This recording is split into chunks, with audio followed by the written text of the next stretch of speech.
pass this on, please? A rose for my sweetheart. All right, ladies and gentlemen, fellow Toastmasters, future Toastmasters. And I just warn you, if anybody comes to visit Wild Rose Toastmasters, expect the fact that somebody's going to say, by the way, we'd love to have you join our club. Just so you know, there's warning. But, it's my privilege to serve as your president this year. It's both inspiring and in some ways frightening because there have been so many amazing people who have had this role ahead of me. I've been here now almost 24 years, and so I've seen a lot of the people who have been in this role, and I've seen them do what they do, and I know what I can do, and sometimes there's a gap.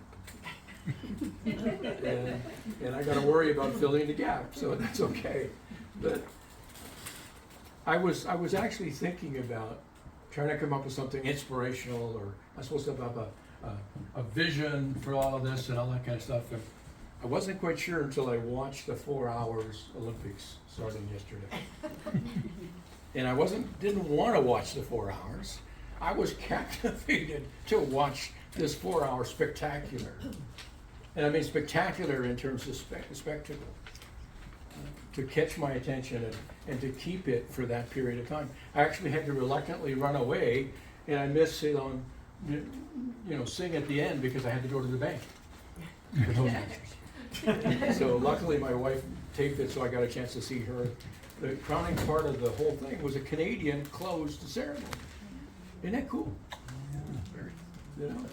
So we get out there, we get doing stuff. But it was interesting to watch this and to listen to some of the people speaking about the Olympics and talking about the spirit of the Olympics and the fact that the modern Olympics are now going for 100 years. Is there another organization that we belong to that's also going for 100 years? I saw the parallel, okay? I saw the parallel. And they were talking, the one guy was talking about the importance of what they're doing to celebrate the reason for the Olympics. Shortly after the First World War, they decided to resurrect them and maybe build some fellowship instead of fighting.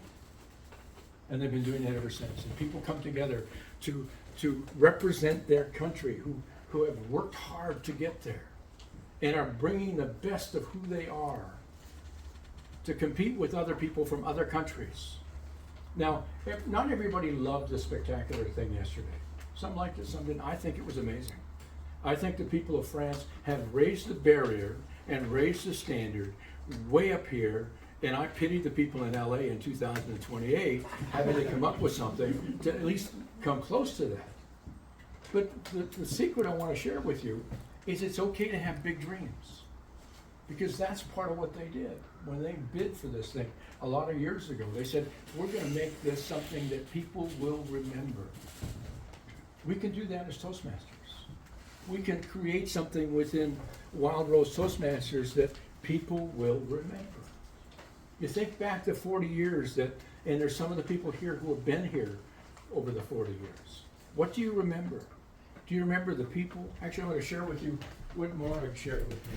She sent us something nice, and Carol suggested this might be worth sharing with you. This is our international president, and she says, after 40 years, what is your hope for the future? For yourself, your club, and the community belong.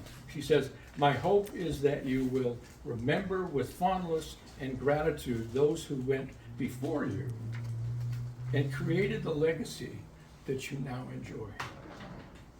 The giants upon whose shoulders you stand. Relish the transformation you are experiencing and keep growing.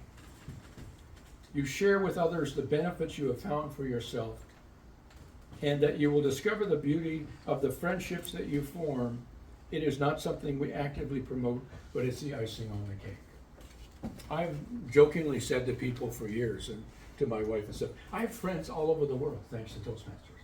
Some of them I've even met. and that's an absolute truth.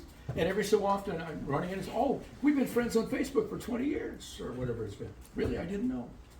And we finally get a chance to have that connection, because it's about sharing. Somebody asked me once, Bob, why did you join Toastmasters?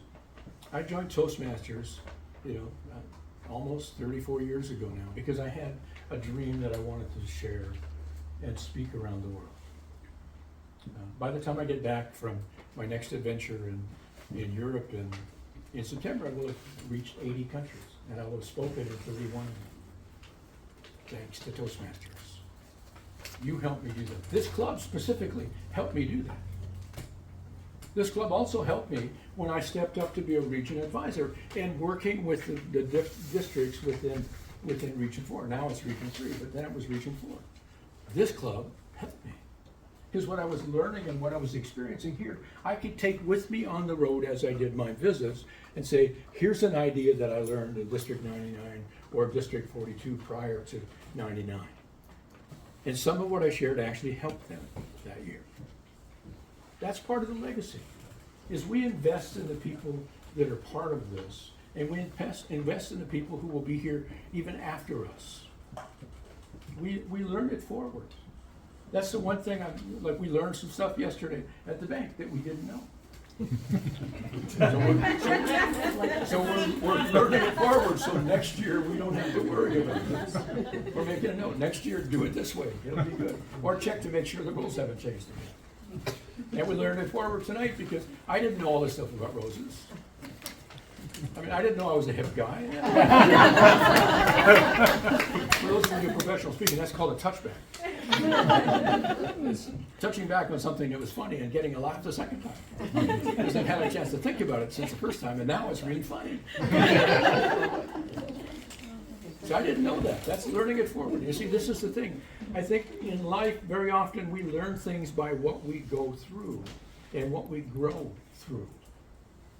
It's not like we learn it and then we go do it. You know, Toastmasters is not an organization where you sit on your butt and you learn. Although sometimes you do. And I tell people that. You want to learn to be a good speaker? Join Toastmasters. Get off your butt and actually get up and do what you need to do.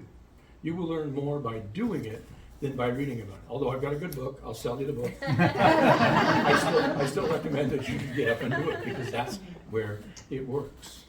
We learn by growing, we learn by doing, we learn by going through it to get to it. That's who we are. And I think we need to remember that, to learn it as we go.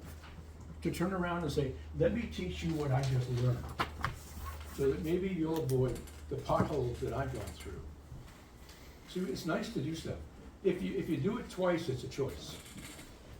If you make the same mistake twice, it's a choice. The first time, it's okay. The first time is an experience. If you do it twice, it's a choice.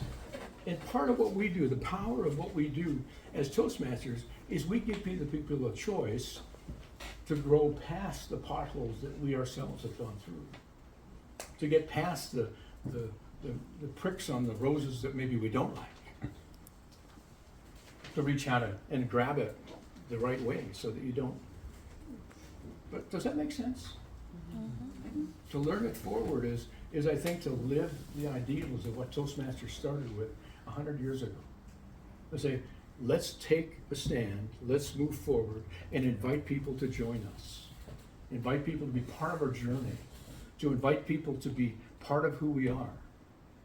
And a year from now, when we're having a meeting like this, I would love to see the fact that we're sitting, originally I was going to say 25 and 25 for membership. But we've had 5 new members join in the last 3.5 weeks. So I think maybe we should make it a little bit bigger and say, let's take a look at 30 by the end of next year. Would that be good? Yeah. Anybody agree to that? Yeah. Because you're the guys that can make it happen. I'll be doing what I can do, like talking to Diane on the training, and Cheryl at the training. But it's up to you. If we build the right club and we have something that people see that they're attracted to, they will join us. We don't have to make it a big deal. We don't have to beat them on the head. We just simply have to be good at who we are and model who we are. And you think of the people who have got us to this point over the 40 years, have modeled it for us.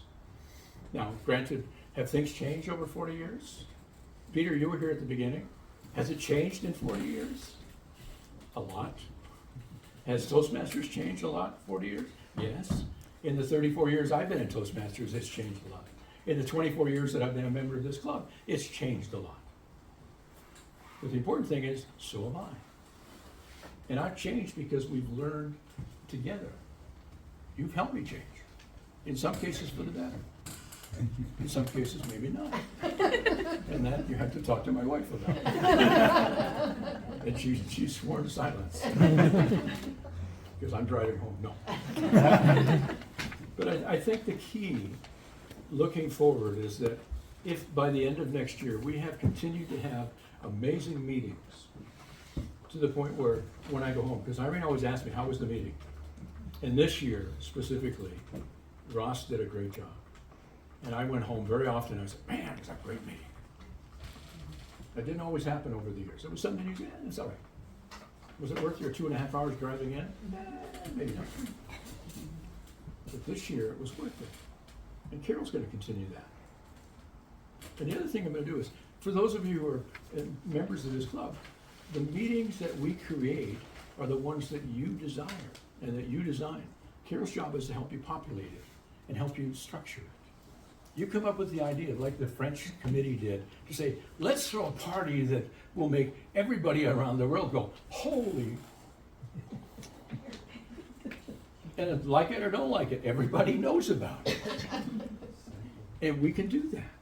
So when they come, they're gonna go home and you're not gonna say, yeah, I just went to visit Toastmasters. I was at Wild Rose Toastmasters, and you won't believe what they did. Let's hope we do a lot of that this year. Let's push the edges.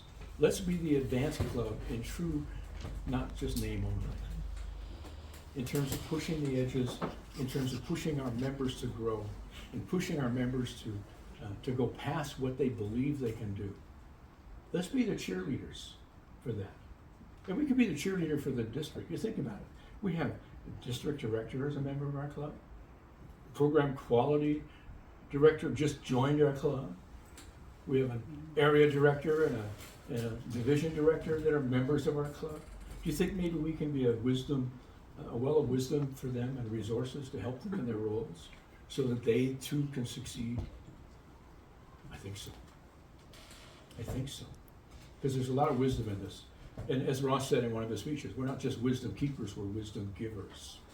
You said that, Ross, remember? I remember that, just in case you thought nobody ever listened. Wisdom givers, because we've got that. I've got only one other thing that I want to suggest, is we really need to look at recruiting some people like Val. I'm saying that because Val is not a senior citizen. Okay. But then again, most of us weren't senior citizens when we joined this club either.